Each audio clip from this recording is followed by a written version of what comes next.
উজান থেকে নেমে আসা যমুনা ব্রহ্মপুত্র যেন আশীর্বাদ হয়ে ধরা দিয়েছে উত্তরের জনপদ গাইবান্ধা জেলায়।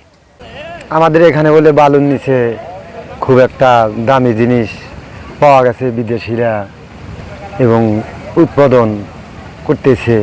আপনাদের কাছে আমার দাবি, আপনাদের যদি এই জিনিস তুলে লাভবান হয়, আঙ্গেরও একটু লাভবান করবেন নাকি দেখেন আপনারা, যেটা লাভ হয় সেটা করুক সরকারে। এই ব্রহ্মপুত্রর বালুতে যেন চকচক করছে অপার সম্ভাবনা। এভারলাস্ট মিনারেল কোম্পানি লিমিটেড নামে একটা কোম্পানি, এরা এসে এখানে কিছু পরীক্ষা নিরীক্ষা করে কিছু মিনারেলের সন্ধান পেয়েছে, যা পৃথিবীতে খুবই রেয়ার এবং খুবই মূল্যবান। তো বিদেশি ভালো কোম্পানি, বড় বড় কোম্পানিগুলো যদি এগিয়ে আসে এই বিষয়টা নিয়ে, বাংলাদেশ সরকার এই বিষয়টা নিয়ে আমাদের এখানে কোনো প্রজেক্ট পরিচালনা করেন, আমার মনে হয় এই এলাকার মানুষের ভাগ্য উন্নয়ন হতে পারে।